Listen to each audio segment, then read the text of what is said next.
Let's talk about the Electoral College. Sure. And how does this impact our democracy? And matter of fact, do you think there should be amendments to the way we do business with the Electoral College? Well, should it be a populist vote and that's it? Well, maybe this is a personal bias, and stuff that I learned in graduate school is, which I was very fortunate to get. Without City University, I would never get an education.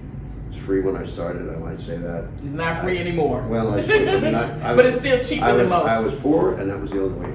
So I have a bachelor's, a master's, an MPhil, and a PhD, which MPhil and PhD were not free.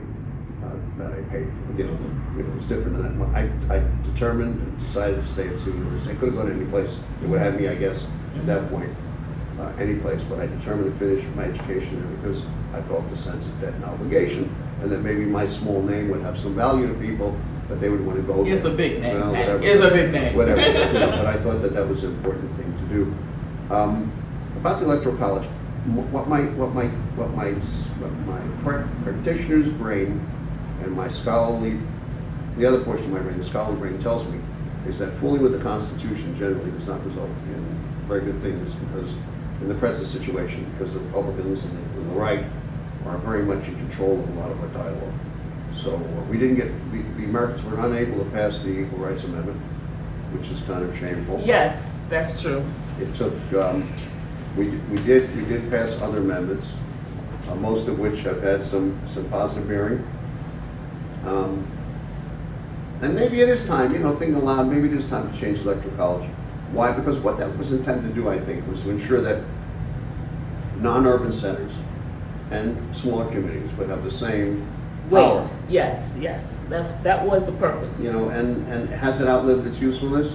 Maybe it's time, if we want to have a real democracy, to make it so, by making sure there are no intervening variables between the people's will and Donald Trump would not have been the president, clearly, Exactly. So let me ask you a question. Now that you mentioned Donald Trump, if he is prosecuted, Right. what does that say about our democracy?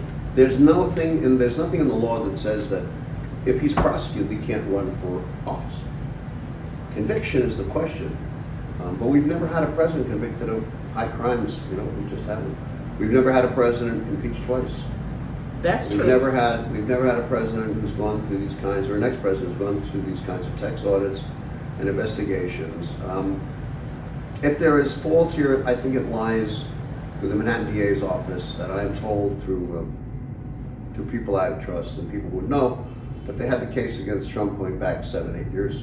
Really? And they didn't act on it, and that would go. Why do you think they didn't act on it? It's hard to say. That DA at the time, Cyrus Vance, whose father and the Secretary of State under Jimmy Carter, and someone to respect, by the way. But Cyrus Vance didn't prosecute that case. He didn't prosecute the Weinstein case. The New York City detectives, we can say whatever we want, but they're the finest detectives in the world. They had him. They probably had Epstein. They do their work. They can only proceed when the prosecutors allow it. And here's clear cases, Epstein and Trump, that were not prosecuted, although the detectives had done their job. And you think it was political? I'm not sure, but it wasn't competent. How's that? Okay. The Attorney General here is moving forward. Yeah. What do you think of that case? I think that she has very limited criminal authority. I saw her ads in the election campaign, which showed her involved in narcotics investigations and guns. She has no authority in those areas. She's statutorily the state's lawyer. Effectively, that's her job. Mm-hmm. And she's in charge of a whole bunch of things, including charities enforcement and foundations and the rest.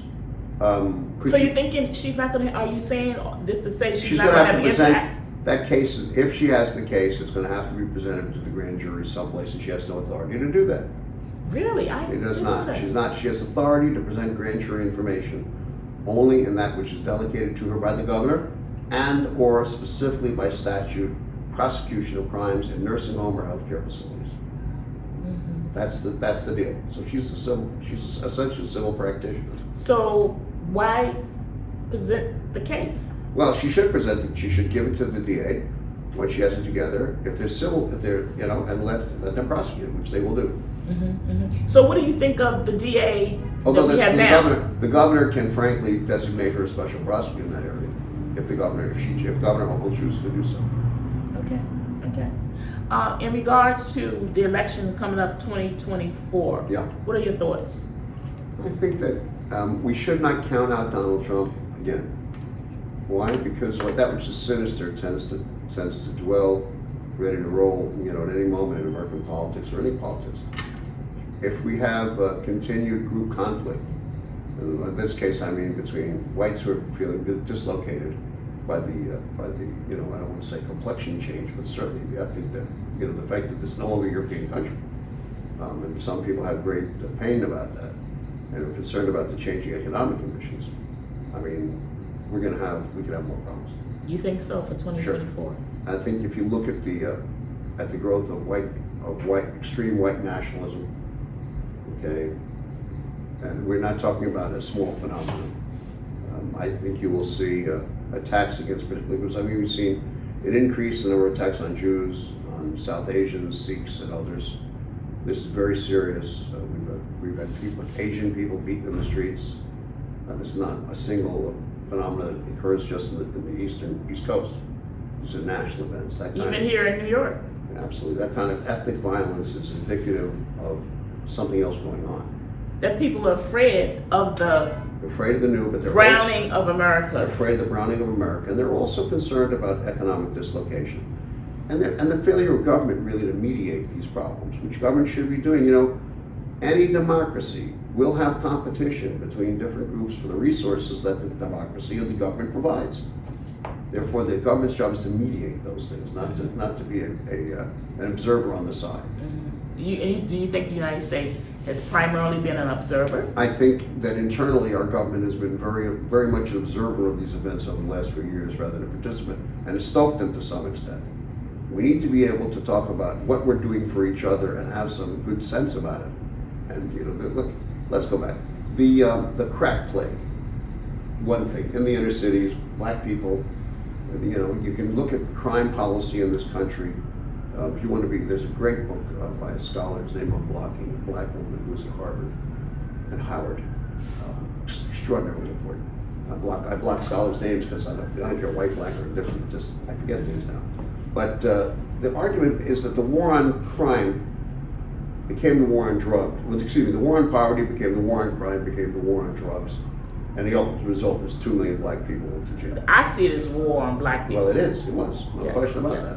So if you take that basic argument, right, and you look at the definition of how we look at crime and how we don't look at crime, what you see is people resentful of conditions that they should be working to solve, but they don't know how to do it, and government is not prepared to really get into it. I think government was prepared to get into it, and they did, and this is my point. Sure. And because you raised the issue about the crack epidemic. Right. Well, I was going to make a point, which was the opioid epidemic. Right. So, but I'm going there too. Okay. Because when black people were on crack, it was a crime. Now that white people are on crack and opioids, it is a mental health disease. I agree with you. That is something that government also promulgates. You will not get an argument from me. So government has a lot to do. I don't think there's a conspiracy. I think it's a failure of government to act. And I think the fear of race in those years was much more significant. Maybe I'm wrong, I'm a white person. I've been white all my life, so I understand how white people think, and I don't pretend to know how black people think, although I've been around black people all my life. I don't have much of the race gene, as you know. It just I understand. I don't have. It must be that South Bronx upbringing or something. Yeah. But I think you understand a little bit. I got it pretty good. But listen, if you look, here's my point. If you look at crack plague and the transition of from the war on poverty to the war on crime, the war on drugs, right? What you see is a criminalization of a process, and some of the people involved needed to be arrested. Murder is bad. Okay, murder, assault, prostitution, enslaving women, very bad. Okay, so take that, hold it for a second. Black people absolutely targeted, no question about it. Bill Clinton's failure was the crime bill. I worked for President Clinton. Oh. It was terrible. It put 100,000 more cops on the street. And cops are going to do what they're supposed What's to do. that which is arrest people. lady that wrote the book? I think she was from Harvard too. Michelle Alexander. It had to do with the second Jim Crow Yeah. book. Did you read that book? I did not, but I should. Yeah, yes. And So mhm. I didn't teach this semester, so I didn't get to it, but I should get to it, but because it'd be a good thing to get into the discussion. But going back to the opioids issue, so you're right, it's treated as a mental health problem. It's treated also as a civil problem for those who are involved in it. Yes. Criminal penalties are questionable, although there have been some huge arrests on fentanyl and that's what it's called, right? And other related drugs. But what you have is that being the plague of the white blue collar people. So in both cases, you have an attempt, almost conspiratorial, to get rid of certain populations by making them absolutely impossible to function. You know, is it good? I don't believe there's a conspiracy. I think that things get so bad that people react in the ways as groups that they're going to. In the case of black people in crack, I mean, say what you want, and it was a terrible thing, but you know, a lot of people did pretty good. And that was in some ghettos, that was the commerce, which tells us how ashamed we should be of ourselves as a collective society, blacks and whites, because we allowed that to happen. Well, opioids. Opioids on the other side. Opioids is now. That's a bigger industry. No, That's but pharmaceutical. That's different. my point. Those were black entrepreneurs who went to jail Yes. for long periods of time, because that was, in many cases, this is not to demean black people by any measure, that was the commerce in those communities.